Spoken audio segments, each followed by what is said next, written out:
ফিলিস্তিন ইস্যুতে একজোট ইউরোপ আরব বিশ্ব, বন্ধু হারিয়ে কি বিপাকে আমেরিকা? জীবন্ত পুড়িয়ে হত্যা ফিলিস্তিনিদের, নিন্দার ঝড়, ইসরায়েলি বর্বরতার শেষ কোথায়? ৩৭ বছর পর ফিরে এলো হারিয়ে যাওয়া বিমান, কিভাবে সম্ভব, কি হলো এরপর? আসসালামু আলাইকুম, দেখছিলেন বাংলা ভিশন ওয়ার্ল্ড নিউজ শিরোনাম। এবারে বিস্তারিত। ফিলিস্তিনি হত্যায় উন্মাদ বেপরোয়া ইসরায়েল আর তার বন্ধু যুক্তরাষ্ট্রের বিরুদ্ধে এবার একজোট হচ্ছে ইউরোপ আর আরব বিশ্ব। ব্রাসেলস এক সম্মেলনে বন্ধু আমেরিকাকে ছেড়ে আরবদের পাশাপাশি গাজায় যুদ্ধবিরতি আর স্বাধীন ফিলিস্তিন রাষ্ট্রের দাবি তুলতে শুরু করেছে ইউরোপের দেশগুলো। ফলে গণহত্যাকারী ইসরায়েলকে একতরফা সমর্থন দিয়ে একে একে পশ্চিমা বন্ধুদের হারাতে শুরু করেছে আমেরিকা। ডেস্ক রিপোর্টে আরো জানাচ্ছেন রিফাত জামান। এমন দৃশ্য এর আগে কখনো দেখেনি বিশ্ব। মধ্যপ্রাচ্যের আরব দেশগুলোর সাথে ইউরোপের বিভিন্ন দেশের একাট্টা হওয়ার দৃশ্য সত্যিই বিরল। তাও আবার ফিলিস্তিনের পক্ষ নিয়ে, আর বন্ধু আমেরিকা আর ইসরায়েলের বিরুদ্ধে আরবদের সাথে ইউরোপের এই জোটবদ্ধ অবস্থান দেখা যায়নি আগে কখনোই। এই যেন ঘণ্টা বাজিয়ে বিশ্বকে নতুন এক জোট বা বন্ধুত্বের জানান দেয়া।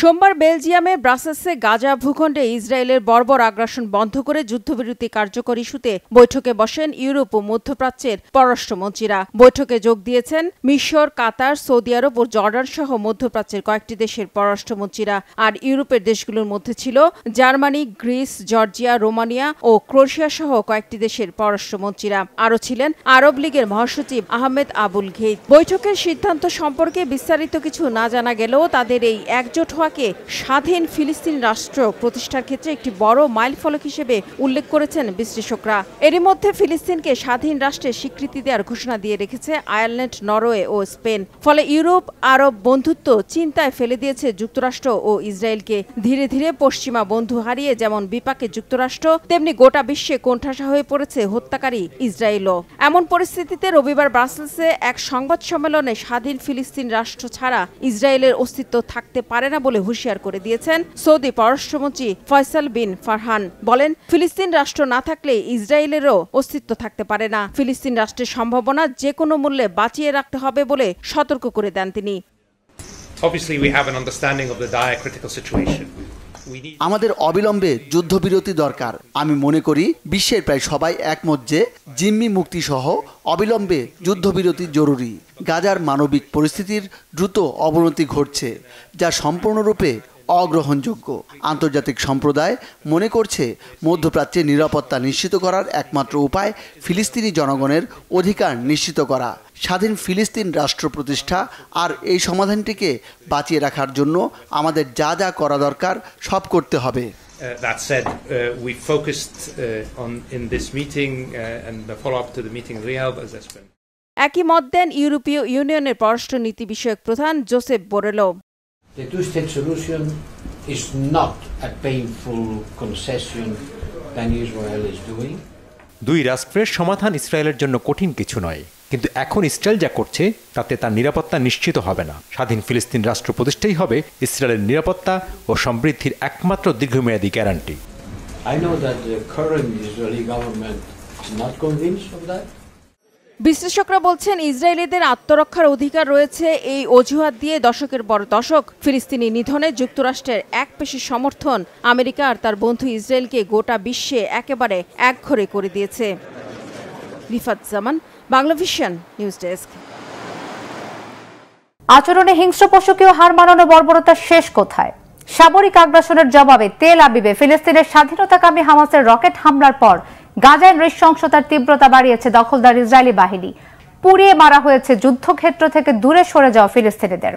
হামলা থামাতে নির্দেশনার পরও এমন নৃশংসতায় আন্তর্জাতিক আদালতের কার্যকারিতা কি তবে হুমকির মুখে?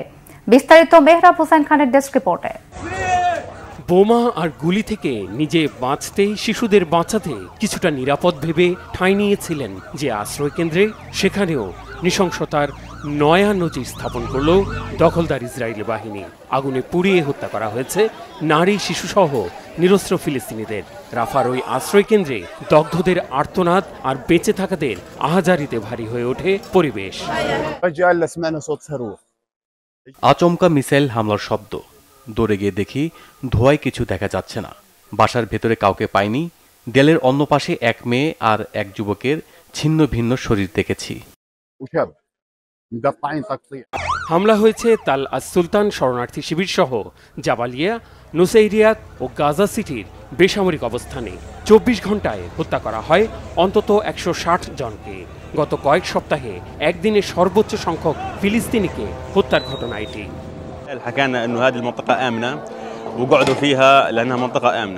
তারা নিজেদের হিটলারের নাৎসি বাহিনীর হাতে নির্যাতিত বলে দাবি করে, অথচ তারাই মানুষ হত্যা করছে।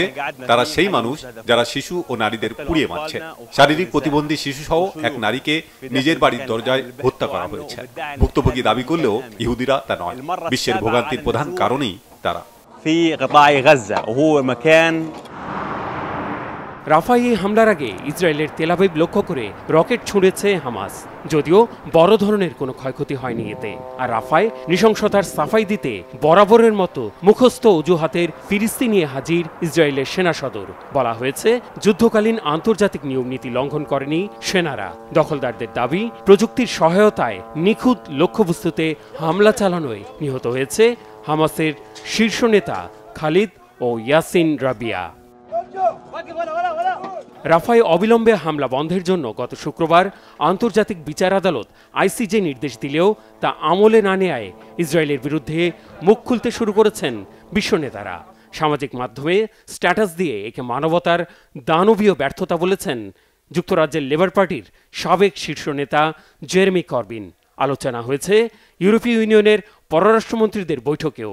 ব্রাসেলসে ক্ষুব্ধ প্রতিক্রিয়া দিয়েছেন জোটের পররাষ্ট্রনীতি বিষয়ক প্রধান জোসেফ বোরেল। আন্তর্জাতিক বিচার আদালত আইসিজের নির্দেশনার প্রতি শুধু সম্মান দেখানোই নয়, যথাযথ বাস্তবায়ন করতে হবে।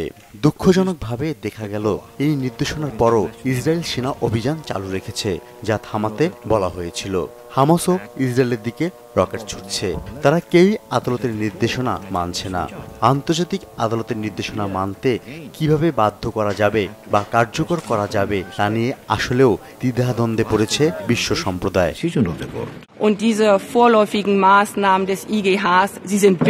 আন্তর্জাতিক বিচার আদালতের অস্থায়ী ব্যবস্থা ও বিধিনিষেধ অবশ্যই মানতে হবে।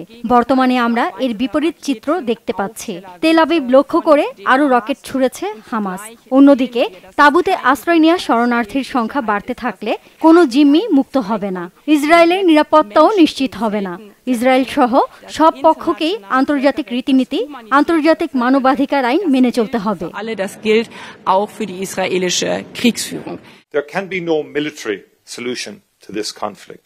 সন্ত্রাসী তৎপরতার মাধ্যমে ইসরায়েল বা ফিলিস্তিন ভূখণ্ডকে মুছে দেওয়ার অপচেষ্টা সফল হবে না। তেল আবিবে হামাসের রকেট হামলা এবং রাফায় শরণার্থী আশ্রয়কেন্দ্রে নৃশংস হামলার নিন্দা জানাচ্ছি, যেখানে আবারও নারী ও শিশু মৃত্যু হয়েছে। আন্তর্জাতিক বিচার আদালতের আইন এবং ইসরায়েলের প্রতি নির্দেশনার লঙ্ঘন হয়েছে।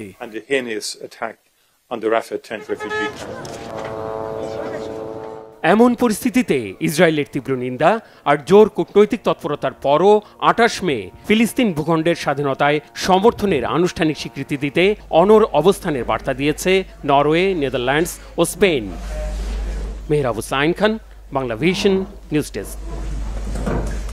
ঘূর্ণিঝড় রিমালের তাণ্ডবে ভারতের পশ্চিমবঙ্গে অন্তত 4 জনের মৃত্যু হয়েছে।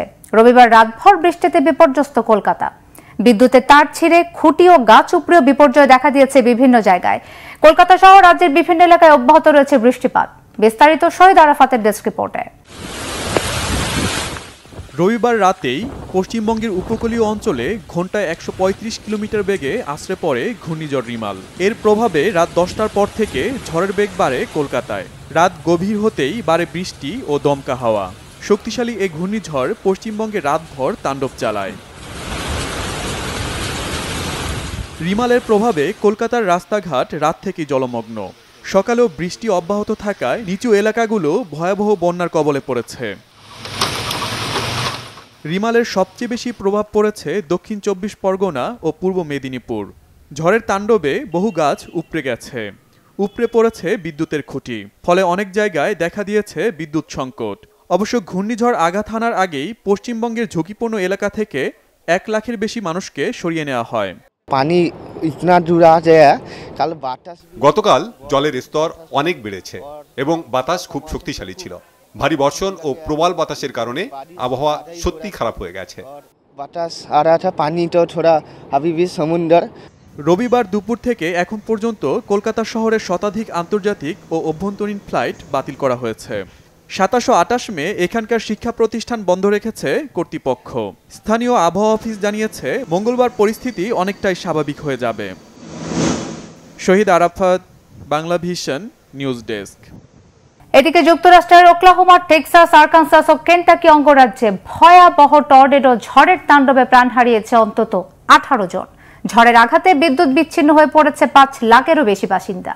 রবিবার যুক্তরাষ্ট্রের শক্তিশালী ঘূর্ণিঝড় আঘাত হানলে শত শত ঘরবাড়ি বিধ্বস্ত হয়।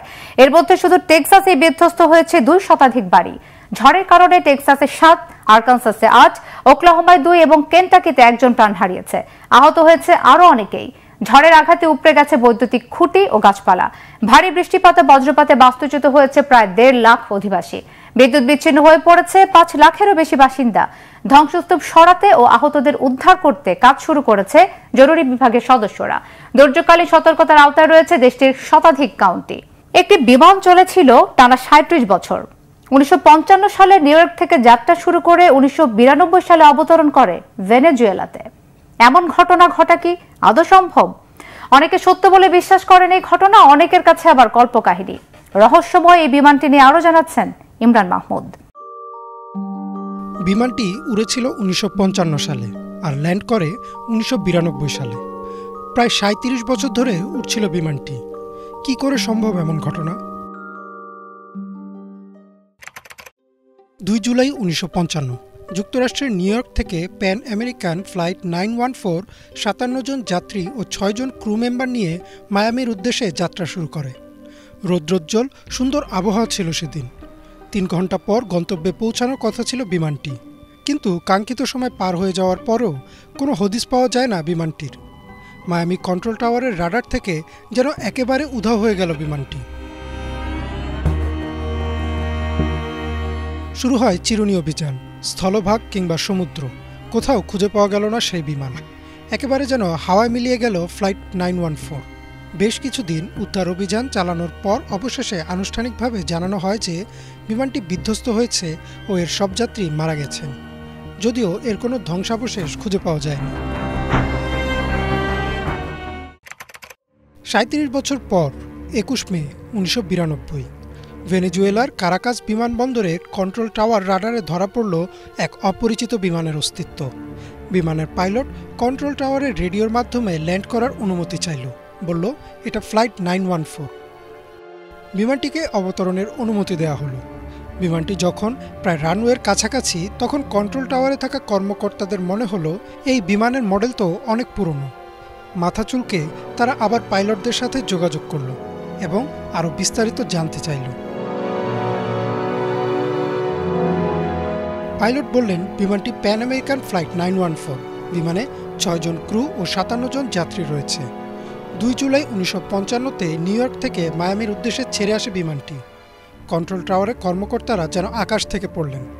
তারা পাইলটকে জানালেন এখন 21 মে 1992 সাল, আর তারা মায়ামি থেকে প্রায় 1800 কিলোমিটার দূরে ভেনেজুয়েলাতে অবস্থান করছেন। কন্ট্রোল টাওয়ারের এমন কথা শুনে স্তব্ধ হয়ে যান 2 পাইলট। কিছুক্ষণ পর তারা বললেন এটা অসম্ভব। তাদের গলার স্বর শুনে বোঝা যাচ্ছিল তারা খুব অবাক হয়েছেন। পাইলট 2 জন বিমানটি অবতরণ করান, কিন্তু কয়েক মিনিটের মধ্যেই আবার টেক অফ করে ধীরে ধীরে আবারও হারিয়ে যায় রাডার থেকে। এরপর আর কোনো অস্তিত্ব পাওয়া যায়নি বিমানটির।